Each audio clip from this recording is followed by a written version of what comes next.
Bismillah walhamdulillah wassalatu wassalamu ala sayyidina Rasulillah wa ala alihi wa sahbihi wa mawalah. La hawla wa la quwwata illa billah, amma ba'du. Saudara-saudara kaum muslimin rahimakumullah. Suatu hari ketika baginda Rasul masuk ke dalam masjid, didapatinya seorang sahabat tengah khusyuk bertafakur di dalam masjid. Sahabat itu bernama Abi Dzar Al-Ghifari. Dihampiri beliau oleh baginda Rasul, kemudian ditanya, "Hai Abi Dzar, begitu khusyuk dan tafakur engkau di dalam masjid, gerangan apa permohonanmu kepada Allah di tempat yang suci ini?" Abi Dzar menjawab, "Maafkan saya ya Rasul. Saya dari tadi di masjid di sini ini bukan berdoa, lalu wirid juga tidak, iktikaf ya setengah iktikaf. Habis kenapa kamu di sini?" "Saya menghindar orang ya Rasul." "Menghindar orang kenapa?" "Terlalu banyak datang orang ke rumah saya nagih utang. Saya jadi bingung mau pergi kemana. Akhirnya saya pikir tempat yang netral, yang kira-kira orang nggak datang lagi, ya ke masjid di sini. Maka saya lalu ngetem di sini. Model ke masjid bukannya wirid, zikir, takut diuber-uber utang." Baginda Rasul senyum, lalu beliau berkata, "Hai Abi Dzar, maukah engkau aku ajarkan satu doa yang kalau kamu amalkan Allah akan bebaskan hatimu dari perasaan dililit hutang." Bukan dibebasin hutangnya, dibebasin dari perasaan dililit oleh hutang. Sebab kalau ada doa yang kalau dibaca hutang jadi lunas ya enak. Jadi ini jangan keliru saudara-saudara. Kalau diamalkan hati bebas dari perasaan dililit oleh hutang. Mau ya Rasul?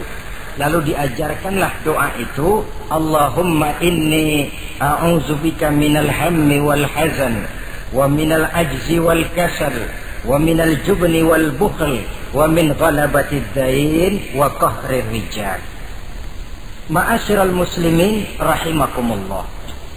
Banyak di antara kita yang kalau diajarkan satu doa lalu tidak mengukur diri antara doa itu dengan pribadi kita. Padahal syarat di antara kabulnya doa sejak dari adab berdoa sudah diajarkan. Berdoa itu yang baik, bersih tempatnya, bersih pakaiannya, menghadap ke arah kiblat, menengadahkan kedua belah tangan, dengan khusyuk dan tawadhu, dengan serius dan penuh keyakinan bahwa doa akan dikabulkan oleh Allah. Sebab Allah dalam hadis qudsi menyatakan, "Ana inda zanni abdi bi." Aku sih, kata Allah, bagaimana sangka hambaku kepadaku saja. Kalau dia sangka baik, aku baik. Kalau dia sangka tidak baik, aku juga tidak baik. Bagaimana sangka hambaku? Jadi kalau kita berdoa sementara hati kita dalam batin ngomong, jangan-jangan doa gua nggak diterima nih. Enggak. Kenapa? Hatinya sudah begitu. Innallaha la yaqbalu du'aan min qalbin ghafilin lahin. Allah tidak akan menerima doa dari hati yang lalai terhadap doa yang dibacanya itu. Nah, di antara yang terpenting menyesuaikan doa dengan keadaan pribadi. Jadi kalau kita kerja gajinya 1 bulan 1.000, ya wajarlah berdoa minta rezeki 1.500.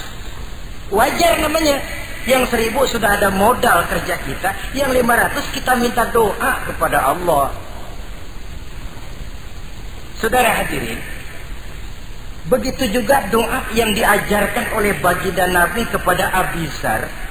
Ini hakikatnya mengajarkan kita manusia untuk menjauhi penyakit rohani. Doa ini mengajarkan 8 macam penyakit rohani yang menjadi dinding antara kita dengan Allah. Dan penyakit rohani ini lebih bahaya daripada penyakit jasmani. Kenapa? Penyakit rohani tidak menyebabkan orang masuk neraka. Nah, maaf, penyakit jasmani tidak menyebabkan orang masuk neraka.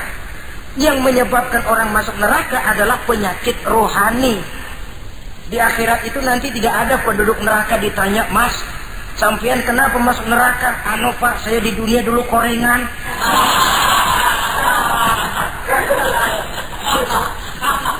Itu korengan, liver, ginjal, darah tinggi, jantung, paru-paru basah, bengek, ampem. Penyakit-penyakit jasmani itu tidak menyebabkan orang masuk neraka. Yang menyebabkan orang masuk neraka penyakit rohani. Apa namanya? Sombong, hasud, dengki, ujub, ria, merasa diri lebih hebat dari yang lain, tidak ikhlas. Itu penyakit-penyakit rohani. Maka di dalam doa yang diajarkan kepada Abi Dzar dan hakikatnya diajarkan kepada kita semua, Nabi menjelaskan 8 penyakit rohani. Saya sampaikan ini pada pertemuan kali ini karena sekarang penyakit rohani jarang mendapat perhatian. Sedangkan penyakit jasmani, anak kita pilek dikit pun sudah berangkat kita ke dokter spesialis anak. Kita pusing sedikit pun sudah berangkat kita ke dokter. Tapi rohani kita menjerit, batin kita menangis. Kadang-kadang kita pura-pura tidak tahu. Apa penyakit rohani yang ada dalam doa ini? Pertama, a'udzubika minal ham. Aku berlindung kepadamu ya Allah daripada sifat ragu-ragu. Sifat ragu-ragu penyakit batin. Apa yang bisa dikerjakan oleh orang yang selalu ragu-ragu? Bahwa sebelum bekerja harus menimbang, itu perlu. Tapi kalau cuma tiap hari menimbang, kapan memutuskan? Orang sudah kemana-mana, kita masih main timbangan. Maka orang yang ragu-ragu hakikatnya orang yang sudah mengubur sebelah kakinya sebelum berangkat. Ya. Iya, tapi kalau kita nanti jadi salah kan lebih baik nggak usah berbuat. Keliru.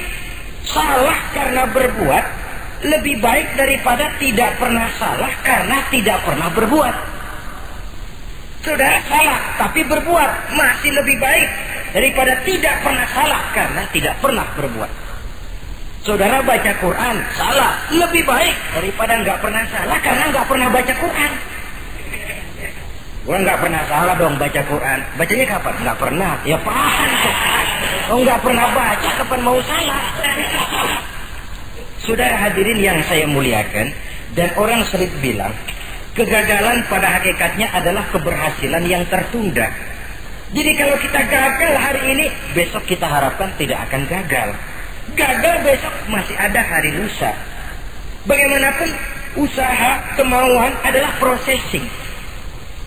Apalagi usaha untuk memperoleh sesuatu yang bernilai tinggi, bermutu mulia, panjang jalannya, banyak akibatnya, besar godaannya.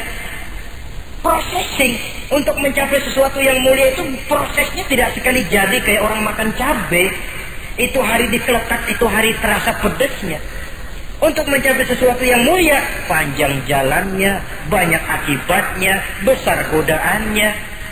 Tapi bangunan bagaimanapun tingginya harus dimulai dari pondasi pertama.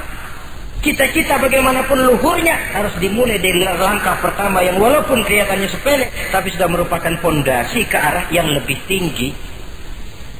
Kadang-kadang kita ini kan inginnya yang serba cepat, seolah-olah sesuatu yang mulia itu bisa datang lewat proses simsalabim, abracadabra. Lalu yang kita mau terwujud di depan kita, alangkah mudahnya. Dan dari kegagalan-kegagalan akan lahir pengalaman. Dan pengalaman, kata orang kulon, experience is the best teacher. Pengalaman adalah guru yang paling bijaksana. Kalau adik kita jalan di tempat licin, jatuh, besok dia lewat situ lagi, gak usah dipesen juga dia pasti hati-hati. Kenapa? Pengalaman. Kemarin gue lihat sini jatuh, sekarang harus hati-hati. Tapi kalau belum pernah jatuh, kita omelin kadang-kadang ngotot. Khawatir banget, sebelum juga jatuh, ngomel melulu gitu. Tapi satu kali dia jatuh, dia sendiri akan hati-hati. Begitu kegagalan yang kita temukan dalam hidup merupakan nasihat bahwa seorang muslim tidak mungkin jatuh di tempat yang sama 2 kali berturut-turut. Kemarin lewat di situ jatuh lagi, sekarang lewat di situ lagi jatuh lagi, emang goblok dah. Bisa jatuh 2 kali di tempat yang sama kan namanya tidak mengambil pelajaran dari apa yang sudah dia temui. Jadi saudara hadirin, terutama adik-adik remaja, masa depan kalian itu merupakan harapan dari semuanya. Kami yang tua terlalu banyak berharap dari kalian, sementara hari depan kalian lihat sendirilah, persaingan hidup makin tajam, tensi ekonomi makin tinggi, jumlah angkatan tenaga kerja yang masuk tidak jauh dari seimbang dengan lapangan kerja yang bisa disiapkan. Kalau kita dihambat oleh penyakit ragu-ragu, orang lain sudah berbuat dan kita masih menonton, boleh sangat jadi nantinya kita akan terpojok di sudut-sudut kehidupan untuk lebih banyak jadi penonton daripada jadi pemain. Lebih sering menjadi objek daripada menjadi subjek. Istilah Arabnya lebih sering menjadi maf'ul daripada menjadi fa'il. Namanya juga orang nonton, soknya kan kayak lebih pintar dari yang main. Wajar orang nonton bola ngomel melulu. Itu Maradona tolol, Maradona ditololin. Ajat sederajat goblok, ajat digoblokin. Kalau sudah dia disuruh main ke lapangan, gempor dia nggak bisa nembak. Namanya penonton, dan wajar saja penonton juga kalau nggak surat nggak rame tuh lapangan. Saudara hadirin yang saya muliakan, maka keraguan-raguan akan jadi penyakit yang menghalangi orang pada saat dia harusnya sudah berbuat, dia malah berpangku tangan. Akhirnya dia akan jadi orang yang ketinggalan kereta. Sementara hidup tidak berjalan mundur ke belakang dan tidak juga berhenti. Tidak ada kata berhenti atau kata mundur dalam hidup. Berhenti kita diinjak orang, mundur kita hancur. Hidup ini seperti cerita tentaranya Tariq bin Ziyad ketika menyeberang ke daratan Spanyol di Selat Jabal Tariq. Sejarah menyebutnya Gibraltar ya. Itu bahasa Spanyol, lidah Spanyol dengan lidah Arab. Kita Jabal Tariq, dia Gibraltar. Kita Ibn Rushdi, dia Ibn Averroes. Saudara-saudara, ketika pasukan sudah menyeberang ke daratan, seluruh kapal-kapal ini dibakar oleh Tariq bin Ziyad. Beliau sadar menghadapi tentara yang jumlahnya lebih banyak dari tentaranya sendiri. Maka seluruh kapal dibakar, lalu beliau pidato di depan tentaranya. Ayuhan nas, ainal mafar, al-bahru min waraikum, wal adu amamakum. Saudara-saudara, sekarang mau lari kemana? Kita tidak punya pilihan lain. Di belakang laut, di depan musuh. Mau pulang, kapal sudah saya bakar semua. Ini termasuk menghilangkan keraguan bala tentaranya. Mundur, kecebur, mati. Maju menghadapi musuh yang jumlahnya jauh lebih banyak, resikonya juga mati. Namun mati maju, mati syahid. Mati mundur, kecebur, mati konyol. Pilih. Ya tentu tidak ada pilihan lain. Menghilangkan keraguan di kalangan tentaranya, juga menghadapi kehidupan ini. Menimbang adalah perlu, tapi berbuat lebih perlu lagi. Jangan takut salah, karena salah berbuat lebih baik daripada tidak pernah salah karena tidak pernah berbuat. Kesalahan pada akhirnya akan mendidik kita untuk tidak salah lagi pada masa-masa yang akan datang. Ini penyakit pertama. Penyakit yang kedua, al-hazan, penyakit duka cita. Manusia itu egonya terlalu besar. Kalau dia kehilangan sesuatu yang dia tidak senangi atau menemukan sesuatu yang tidak dia harapkan, dia bersedih. Kesedihan itu timbul sebenarnya karena egonya. Bapaknya meninggal, dia sedih. Sebenarnya kesedihannya bukan karena matinya bapaknya, tapi kesedihannya karena dia tidak punya orang tua lagi. Dianya itu yang dia tangisi, akunya. Perkara bapaknya mati sih, memang semua yang hidup mesti mati. Tapi dia nggak punya bapak, itu yang lebih dia sedih. Akunya ini, egonya manusia itu. Seorang perempuan yang ditinggal mati oleh suaminya, dia menangis. Bukan karena suaminya yang mati, tapi karena dirinya tidak bersuami. Dirinya yang lebih banyak dia tangisi. Ehonya itu yang lebih banyak bicara. Oleh karena itu agama mengajarkan, kata Nabi, ahbib habibaka haunan ma asa ayyakuna baghidaka yawman ma wa abghid baghidaka haunan ma asa ayyakuna habibaka yawman ma. Cintailah apa yang kamu cintai sekedarnya saja. Sebab sangat boleh jadi yang sekarang kamu paling cinta, besok jadi yang paling kamu benci. Tapi bencilah apa yang kamu benci sekedarnya saja. Sebab boleh jadi yang hari ini paling kamu benci, besok akan kamu paling cintai. Saudara-saudara kaum muslimin, maka cintailah harta, cintailah kedudukan, cintailah harta benda, cintailah anak dan istri sekedarnya saja. Sehingga tidak berurat dan berakar. Sebab kalau dia sampai berurat dan berakar di hati ini, nanti ketika datang saat berpisah, kita seakan tidak mau menghadapi kenyataan. Kita seakan ingin lari dari kenyataan. Tetapi kalau bersifat ala kadarnya, seluruhnya sudah diperhitungkan. Oleh karena itu, untuk mengatasi sifat duka cita ini, kuncinya adalah iman. Siapa sih orang yang tidak pernah sedih dalam hidup ini? Tapi siapa orang yang tidak pernah senang dalam hidup ini? Tidak ada orang yang senang terus dan tidak ada orang yang sedih terus. Dia berganti. Bahkan itulah yang bikin hidup ini nikmat. Coba kalau hidup ini isinya ketawa saja, monoton. Sebaliknya kalau hidup isinya cuma nangis saja, bagaimana rasanya? Tapi ada senyum, ada tangis, ada duka, ada suka. Itulah bumbu daripada kehidupan.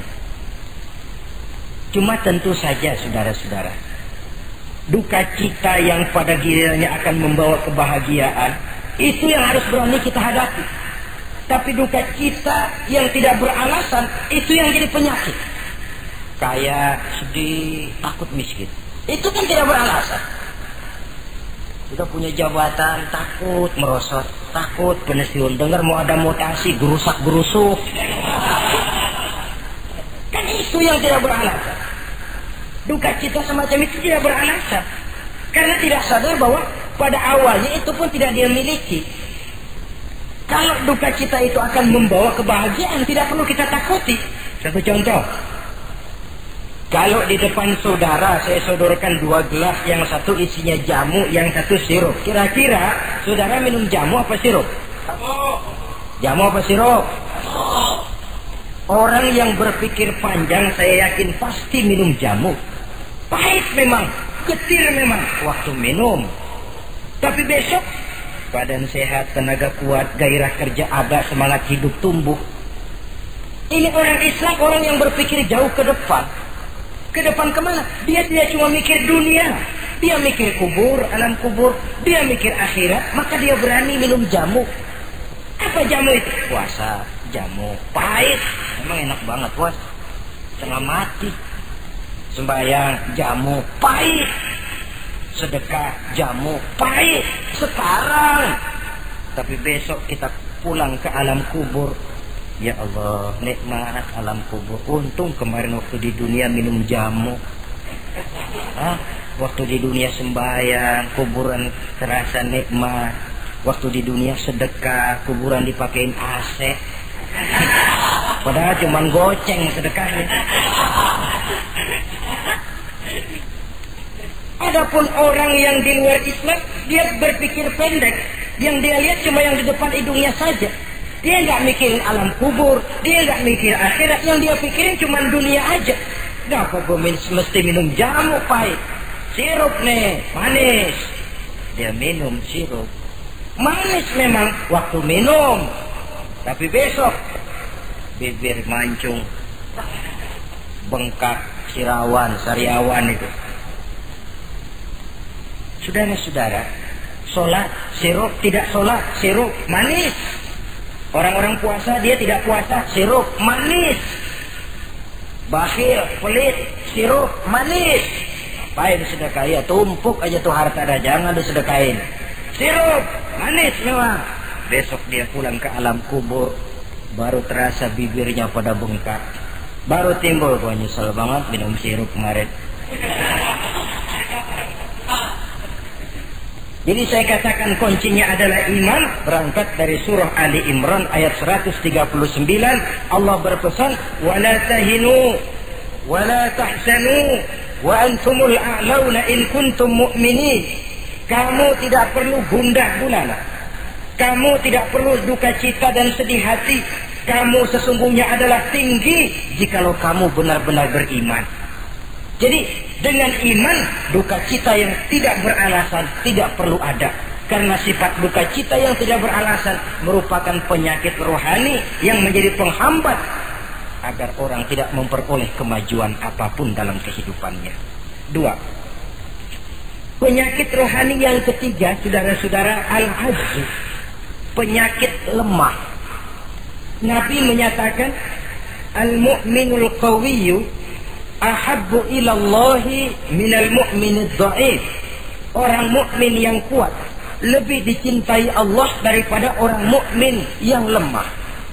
Sifat lemah tidak disukai oleh agama dan merupakan penyakit batin. Bukan lemah lembut, lemah. Lemah apa? Nah, segala lemah. Lemah ekonomi, agama mengajarkan kadal fakru ayyakuna kufran. Kemiskinan bisa membawa orang kepada kekufuran. Apalagi lemah pendidikan, dalam arti terbelakang, ketinggalan oleh orang-orang lain. Dan yang paling celaka, lemah iman. Saudara-saudara hadirin yang saya muliakan, imannya lemah. Tidak punya ghirah, tidak punya rasa cemburu terhadap agamanya. Kalau anak gadisnya diusik orang, marahnya 7 lapis langit. Kalau keluarganya diusik orang, bukan main, ngundang orang lain, menyerbu. Itu orang yang coba-coba musik. Tapi agamanya dihina orang, agamanya diinjak-injak orang. Sedikit pun dia tidak punya rasa cemburu, sedikit pun tidak ada rasa sedih. Agama saya ini mau dibawa kemana? Islam ini mau dikubur kemana? Lemah iman semacam itu yang kita rasakan sekarang. Sekarang ini orang marah kalau hartanya diusik, orang marah kalau anak istrinya diusik, orang marah kalau temannya diganggu.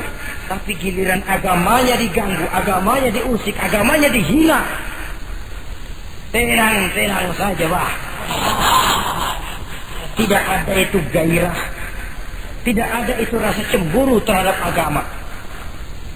Kaum muslimin yang saya muliakan, lemah iman semacam ini yang sangat membahayakan untuk kelangsungan kehidupan beragama. Di zaman Khalifah Umar bin Abdul Aziz, dalam satu pertempuran melawan orang-orang kafir, tentaranya mengalami kekalahan. Karena kalah, banyak yang ditahan jadi tawanan orang kafir, termasuk 3 orang ofisir setingkat komandan dan beberapa puluh prajurit ditahan di negara kafir ini. Terhadap tahanan-tahanan Islam ini, Raja kafir musyawarah sama para menterinya, terutama Perdana Menteri. Tuan Perdana Menteri, kata Raja kafir, bagaimana? Ini tahanan-tahanan Islam yang enak kita apain? Ya terserah Tuan Raja, kita bunuh saja supaya habis urusan. Ya terserah Tuan Raja, tapi saya pikir-pikir soal bunuh sih gampang. Cuma apa tidak lebih baik kalau mereka kita bujuk saja supaya ikut ke dalam agama kita, meninggalkan Islam agamanya, meninggalkan Khalifah Umar bin Abdul Aziz sebagai pemimpinnya. Itu namanya kita sudah berprinsip senjata makan tuan. Nanti kita pasang mereka untuk menghantam orang Islam sendiri. Pikir aja, betul juga Perdana Menteri. Iya, bujuk saja mereka. Caranya bagaimana? Adili saja di pengadilan secara terbuka, supaya jatuh mentalnya, dia mau keluar dari Islam, ikut ke dalam agama kita. Baik, diadili secara terbuka. Yang adilin langsung Raja kafir, dihadiri oleh banyak tentara-tentara kafir. Yang mula-mula diadilin 3 orang komandan ini. Ofisir pertama maju ke depan. Maju, komandan pertama. Ofisir, saya Tuan Raja. Kamu tahu siapa kamu sekarang? Saya tahu, saya tahanan. Iya, kalau tahanan bisa diatur kan? Bisa diatur bagaimana Tuan Raja? Kamu mau nggak ikut saya? Meninggalkan Islam sebagai agamamu, meninggalkan Khalifah Umar bin Abdul Aziz sebagai pemimpinmu. Kalau kamu mau opsir, pindah agama saya, nanti kamu akan saya berikan kedudukan yang tinggi, gaji yang cukup, rumah cukup, istri cukup, kendaraan cukup. Pindah saja opsir. Tuan Raja, bagaimana? Apa Tuan kira selama ini saya berjuang karena mencari kedudukan, mencari harta, mencari tanda jasa? Tidak, Tuan Raja. Saya berjuang di bawah bendera Khalifah Umar bin Abdul Aziz li'i'la'i kalimatillah, untuk menegakkan kalimat Allah. Saya tidak akan tergiur dengan tawaran Tuan Raja. Kamu gila ya? Biari.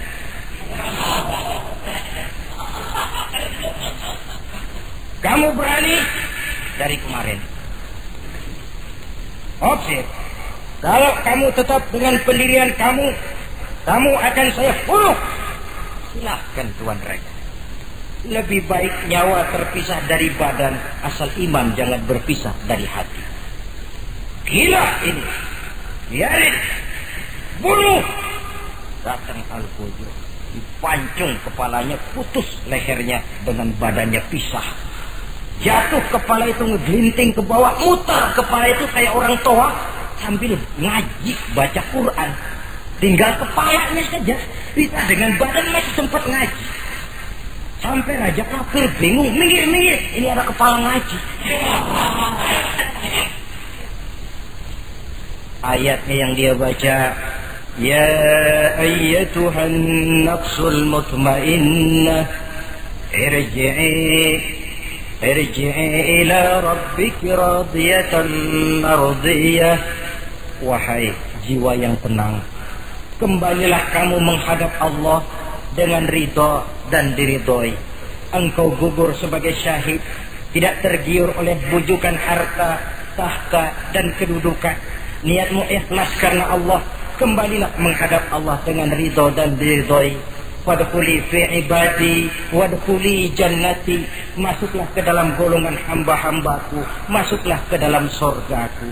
Di penghujung ayat, matanya tertutup dengan rapat, bibirnya senyum menghadap Allah, gugur sebagai syahid. Raja Kafir geleng kepala, dasar santri gila, sudah mau mati masih ngaji.